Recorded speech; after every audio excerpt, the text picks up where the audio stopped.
I'm Matt Griffin, and I'm the artistic director here at Sewickley Academy and the director of The Glass Menagerie by Tennessee Williams.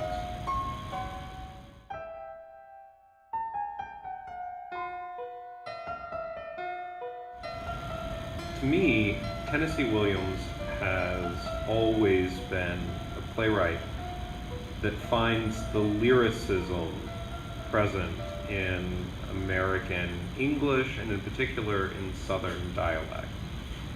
Being from the South myself, originally, where I was born, I find the cadence of his language, particularly for Amanda Wingfield, to be something that I've related with.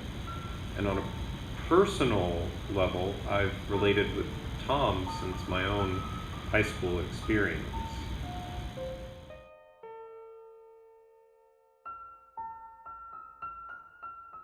The concept for this show was driven around the idea of the strings showing.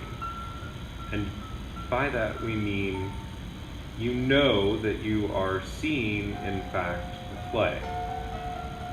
This was something that was very important to Tennessee Williams. A full third of the text for the show is actually stage direction. And I thought that it was important to show an audience a true to text production. We've done that making choices that are modern and relevant to today, particularly use of video and projections to show memories. I wanted Tom's character to become not just the narrator of the piece, but that we would peel back the layers and be able to see that he is a visual poet, not just a writer. You see throughout films that Tom has made, those films were done from Tom's point of view.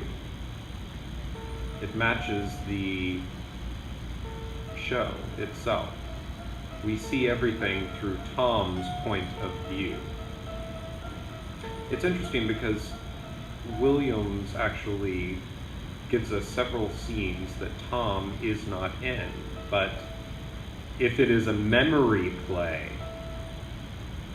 how would Tom remember these things that he was not a part of? And so the elegant solution that we made was that he is constantly filming his family, and thereby reliving the memories over and over. It's important to remember that Tennessee Williams said this show is not realistic. He says that in the opening monologue for Tom.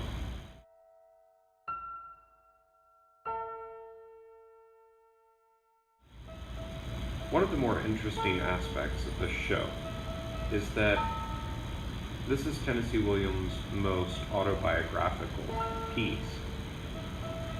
His mother was very much like Amanda Wingfield. His lived experience as a man dealing with his own sexuality, with alcoholism, is something that he wrote into this show for the specific purpose to exorcise these demons as he saw them.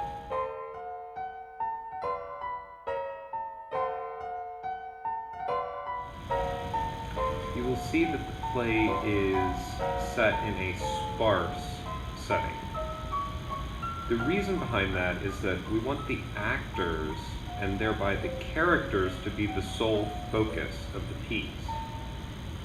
We highlight them with lighting and set and costumes. You'll also notice that the set is black, accents of white, just like the costuming, with relative gray being the in-between for characters on an emotional path. For example, Amanda is in black for the entirety of the show. Tom is stuck in the middle of his family and is therefore black, white, and gray. Laura in the show is seen in all white. She is the reason that Tom shares this play with an audience. The sincere guilt that Tom feels for leaving his sister is the inciting incident for this memory play. So she is an ethereal presence, and therefore in white throughout.